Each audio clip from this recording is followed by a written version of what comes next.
Hello and welcome back to Susie's Cozy Corner. It's been a couple of weeks since I posted last, so my apologies. I actually had started a series on the Halloween night carnival, and I don't know if you've ever heard the saying that, some people are born bad, some houses are just built bad. Well, there are some kits that are just bad. This was not a great kit. I'm not quite sure why. It's cute, um, but it was definitely not what I was anticipating or expecting. A little disappointed in it, and so I managed to get it together. So we'll give us that. There were, I want to say, 5 optional pieces that were 3D resin pieces. And granted, 5 is a lot. I would say, they could have included 2 or maybe even 3, which a lot of kits do. So most of these Book Nook kits or DIY houses are 2-dimensional. Some of them are 1-dimensional, meaning that you'll see a board and everything will just be printed on the board. It's 1-dimensional. And then other ones will be like, you'll put together a piece of furniture and it's kind of 2-dimensional. It kind of looks like it's 2-dimensional. And then they'll include kind of like the resin pieces, plastic pieces, whatever they are. So you have a little bit of a variety. And I've been personalizing some of the kits. However, Halloween Night Carnival was a $70 kit. I bought it directly from Fifi Joy. No reflection on them. Great company. Never had any issues. This kit was all over the internet. It had started out with a typo on the sign. There's a sign on the very front of the house that says Halloween Carnival, and underneath it says Halloween Night. Night was misspelled. The kit just overall, it had a lot of potential, and it was just one of those kits that I struggled to put together. I kind of posted my feedback on one of my Facebook pages that I belong to, and one other person said that, yes, the instructions were kind of difficult to read. They were dark. That was one of my points that I had made, but that she didn't find it as difficult. So to each his own. I did order off of AliExpress. The same person said they were able to get those optional pieces. I ordered those off of AliExpress, however you pronounce that. So unfortunately, they're not going to be here in time for Halloween. Not a big deal. What we will do is I will kind of do a reveal of what it looks like put together and finished with those pieces. And I'll let you know which pieces were optional. Overall, like I said, I think that with a few tweaks, the kit would have been great. I mean, for example, it has a base and it has another piece that goes on, and then the house itself kind of rests in there. And instead of the house kind of clicking in, it just gets glued. And I'll be honest, I glued it 3 separate times, and I pretty much dumped like a third of a bottle of the Beacon 3-in-1 glue and just let it cure for like 2 days in the hopes that that would keep it where it needs to be.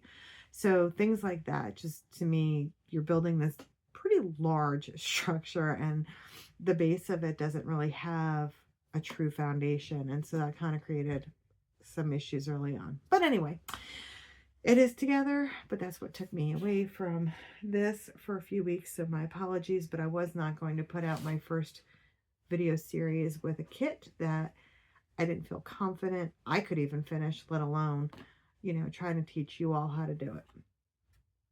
So now we are going to do a traditional book nook.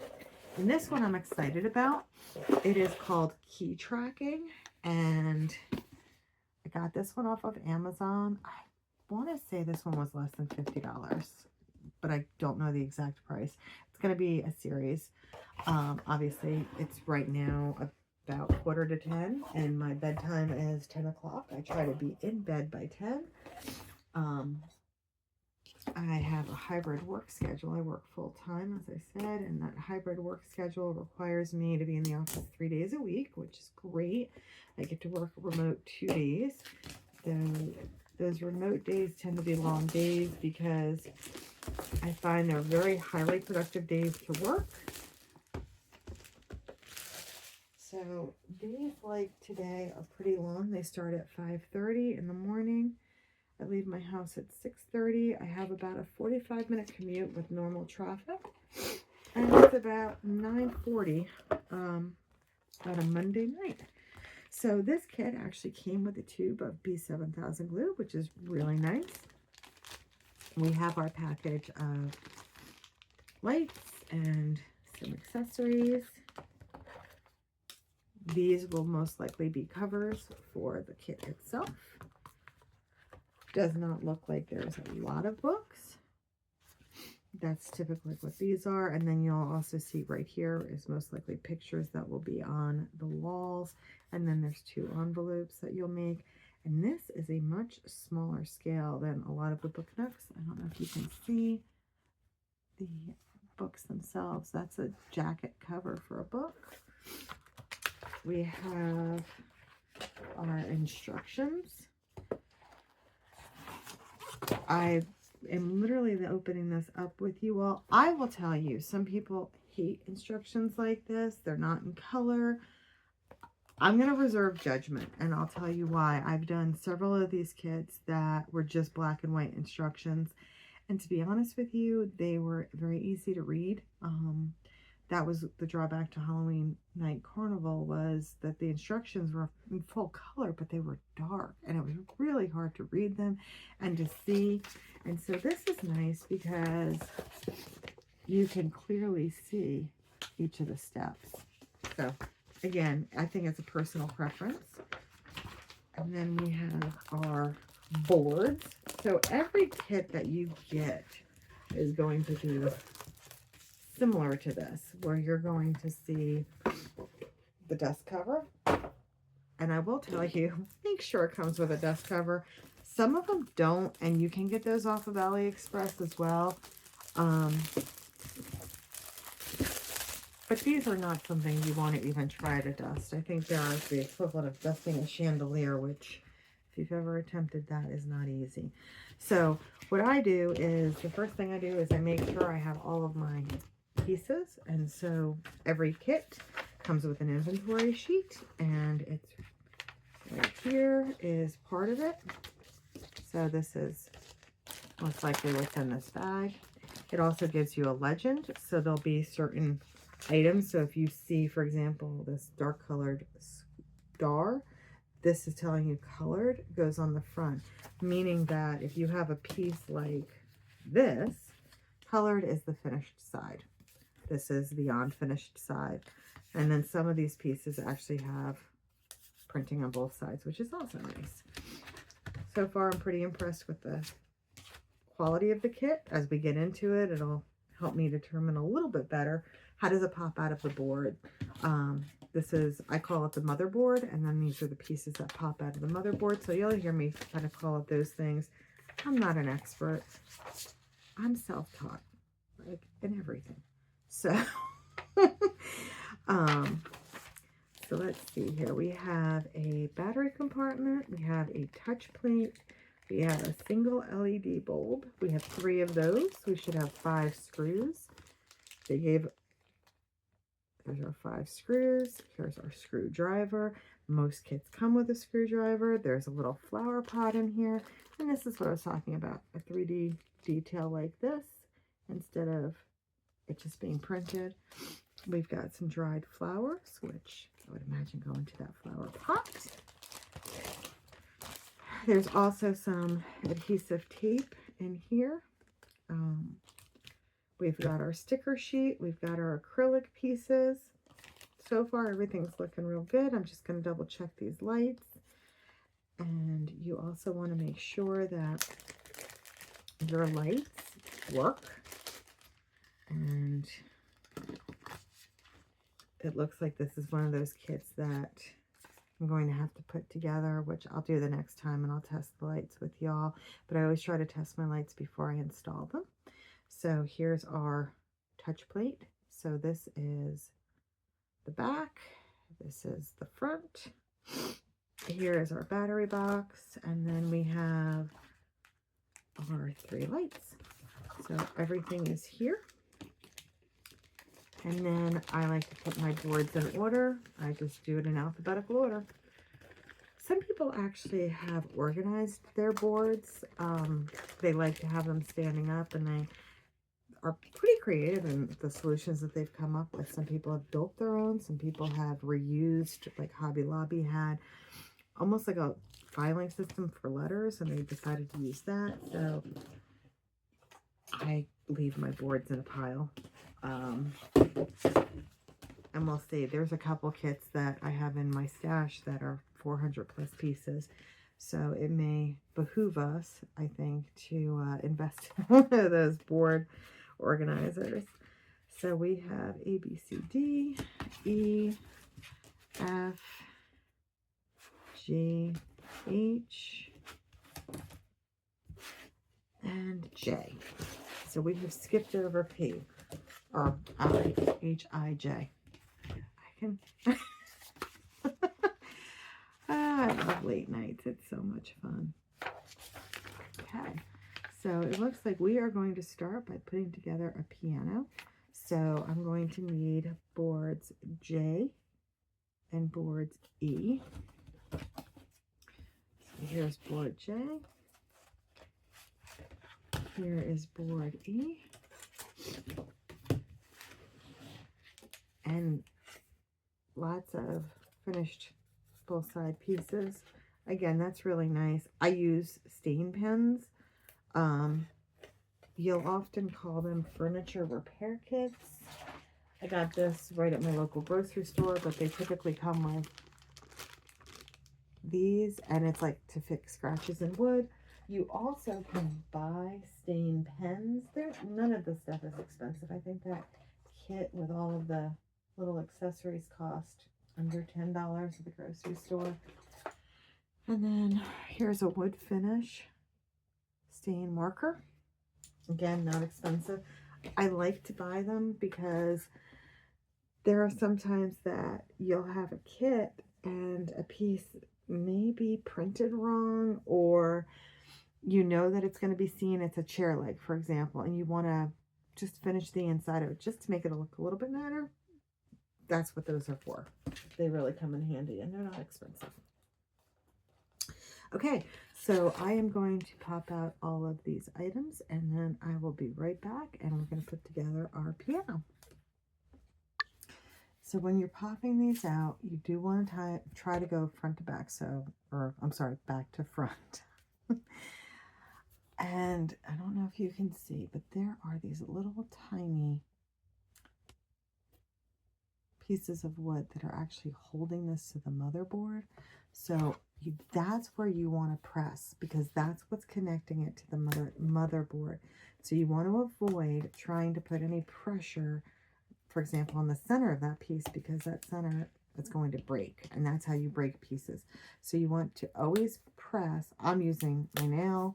A lot of the kits, and I have a ton of these, come with tools that look like a variation of this, and these pointers are what you can use to pop the pieces out with.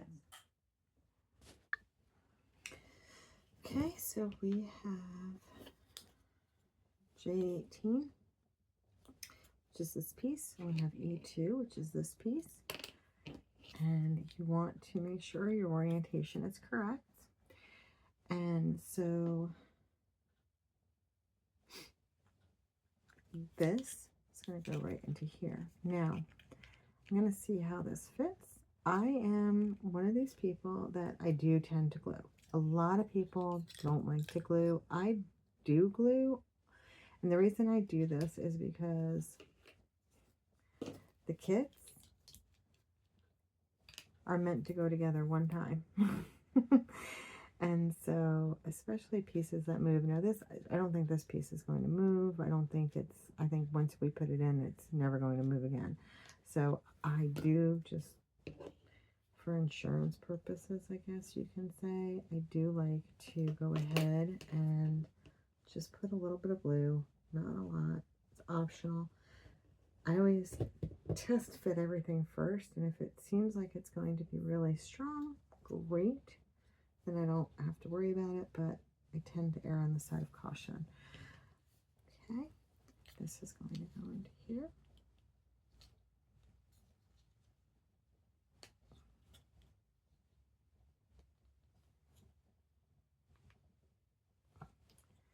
And then we're going to take E3 and we are going to put E3 right here.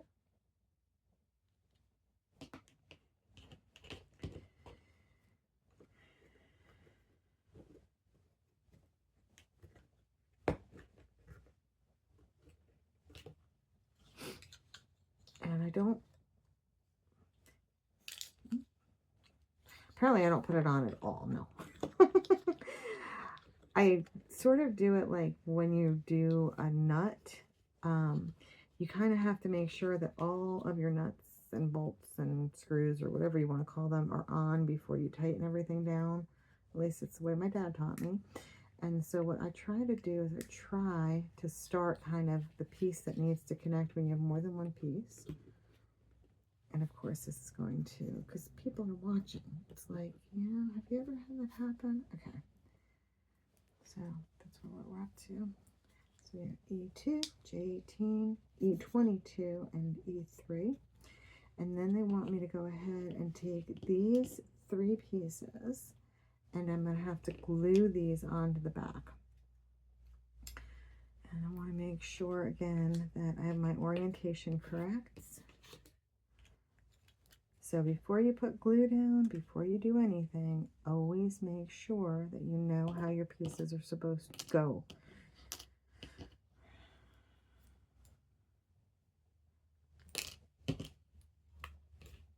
So trust me when I tell you, I'm not an expert, because I'm not. And everything I'm giving you as words of advice are because I've done it and I've messed up. Okay, so we're going to just go ahead and we're going to put a little bit of glue here. B7000 glue is a great glue. It is a versatile kind of glue. It's not as strong, I don't think, as the B7000 or the Beacon 3-in-1 glue. But the B7000 glue is generally just a good glue. Some people use one glue for an entire kit. I switch between this, the Beacon 3-in-1. I sometimes use the original super glue gel. And I also use Eileen's tacky glue. I like Eileen's tacky glue a lot for any type of like paper or stuff that, you know, it's just a tacky glue. It's a white tacky glue that I think is a little bit stronger than like an Elmer's glue. There are people who use Elmer's glue and put together these kits with just Elmer's glue. So you do you, boo. This is how I do it. And you'll see that I'm just trying to make sure everything lines up as perfect as I can get it to look, because this is going to be a beautiful grand piano that I would imagine cost the little tiny person who is going to live in this house a lot of money. And so I'm supposed to make it look like a master craftsman put this together. So we need things to be completely level and uniform. Most of this glue comes right off of your fingers. The only one that I found that does not is the super glue, and I tend to file my fingerprints off, so. And then I can't unlock my phone because I no longer have a fingerprint to unlock it. It takes a couple days for it to come back. I don't know the science behind that. Maybe somebody can tell me in the comments. Okay, so this is all put together. It's what I would call set, but not dry. It does need a little bit to dry. Okay, now I'm going to grab a pair of tweezers. And I am going to take these and put these into here.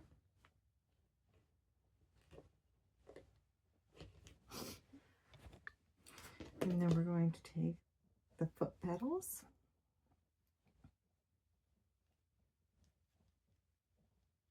Little dab of glue. Brush off the excess. And then these are going to go underneath here.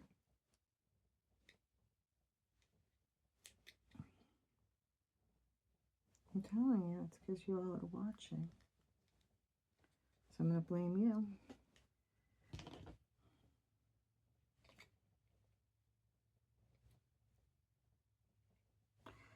If this does not go in, I don't want to force it. Okay, there we go. I've learned. And see, as I told you, this is set but not cured. So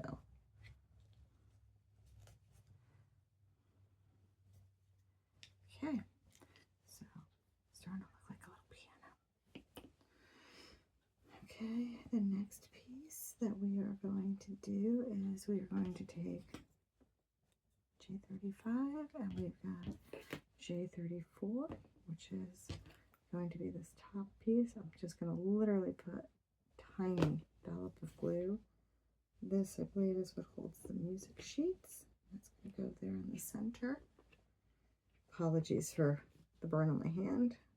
That was me not opening the other oven door wide enough the other night, and I smacked it into the glass and I burned myself. So my hands are usually a mess. The only thing that looks pretty good are my nails, and I have the lady who does my nails to thank for that. I've been seeing her for 5 years, ever since I moved to this little town in South Carolina.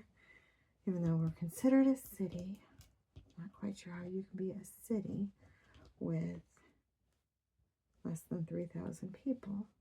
I'm from New Jersey, so I'm not quite sure if we would call that a city or not. But down here it is, and they're very proud of it, and it's an adorable little town. We've got a great little main street with antique shops and eateries, and there's always events going on. Okay, so this does not want to go in here, so I think I'm going to remove this piece. And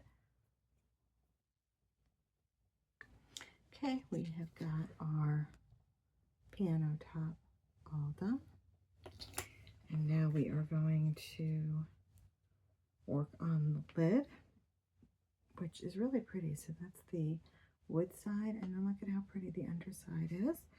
We're going to go ahead and we are going to take this piece, and they're telling us that the orientation is going to be like this, and that these pieces have to go underneath.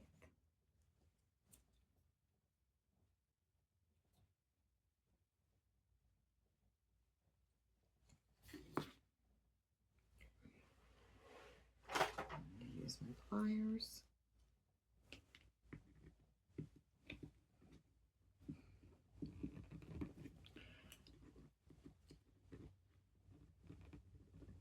I will say it's a very well made kit. Believe it or not, struggling to get these pieces in is actually not a bad thing per se. I mean, you don't want to like break things, but it does show kind of that the kit is really good quality because the pieces are tight fitting. Love the fact that so many pieces have got 2 sides.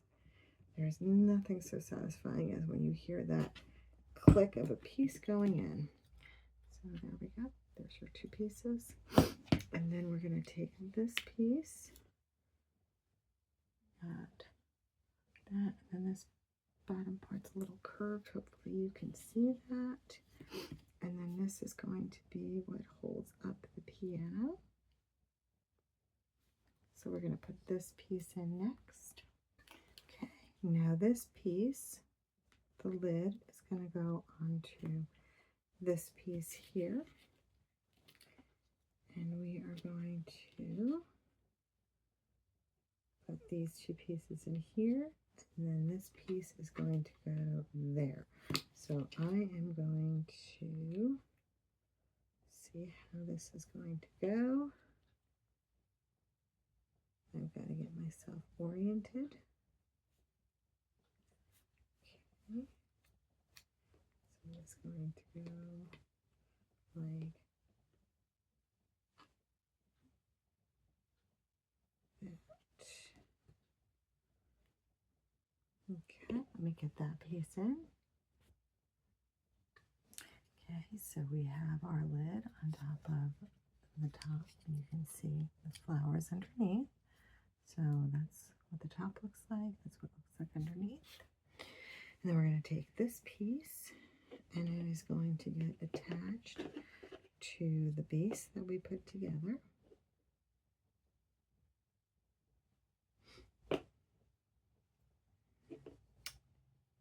And I am going to see, first of all, where does it fit? Okay.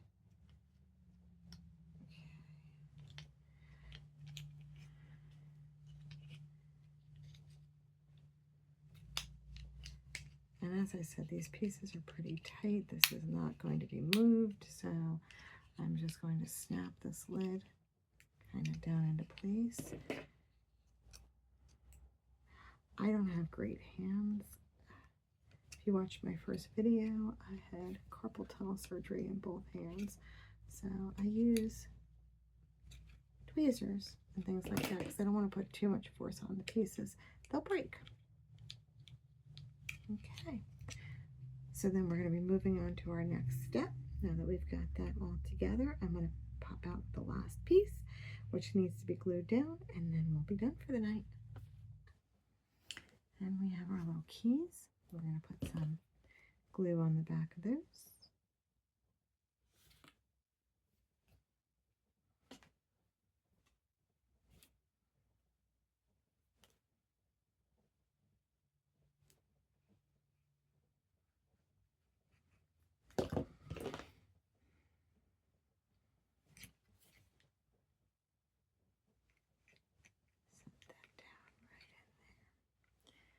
And our piano is all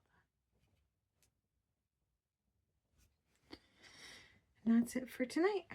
Thank you very much for watching. I appreciate it. Hopefully you learned something. I did. Every kit starts out a little bit slow. I tend to take my time. So if you don't like long videos, I do apologize, but as I said, I'm not any expert, and I did not put this kit together before. I'm not quite sure how they do it with other people.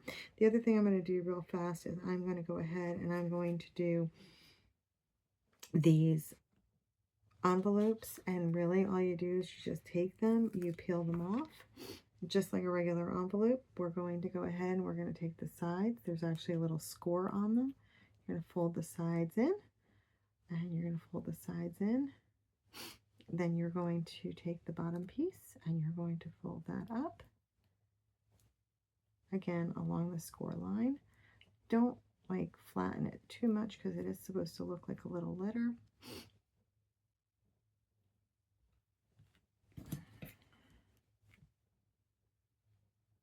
Put the flap down. I like to take my tweezers. As I said, don't flatten it down too much, but I don't think we're going to have a choice with this one, unfortunately. Not a big deal. It'll still look nice. And I actually have some extra envelopes, and that's what it looks like. So I'm going to do the other one, and I'm going to call it a night. So I wish each of you enough. I will be hopefully back tomorrow to work on this a little bit more. And we will be moving right along, and we will get this kit done because I have what looks to be a fantastic Christmas kit that I wanted to put together. It is a toy factory, and so I'm going to work on that. That seems like it has a lot of pieces. Not a regular book nook. This is going to be another one of those DIY houses. So we're going to do a traditional book nook, and then we're going to work on Santa's workshop or whatever it is together. And I've got about 20 kits that need to be put together and growing because my birthday's coming up. So it's always fun to have some variety and some things to work on. So as I said, good night. I wish each of you enough, and I will hopefully see you tomorrow. Take care.